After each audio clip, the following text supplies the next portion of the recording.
Екі адамнан адамзат тарай ала ма? Бүкіл адамзаттың екі адамнан тарағаны туралы мифтер көптеген халықтарда, діндерде бар. Бірақ бұл жайлы ғылым не дейді?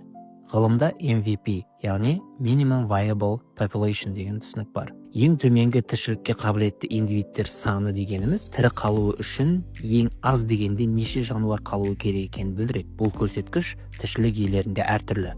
Себебі оған ағзаның күрделілігі, көбею уақыты, өмір сүру ұзақтығы сияқты факторлар әсер етеді. Адам үшін бұл көрсеткіш 3000 мен 5000 арасында. Демек, жер бетінде 3000-нан аз адам қалса, бұл оның көп ұзамай жойылып кететінінің белгісі. Себебі адам баяу көбейеді, ұрпағының саны көп емес.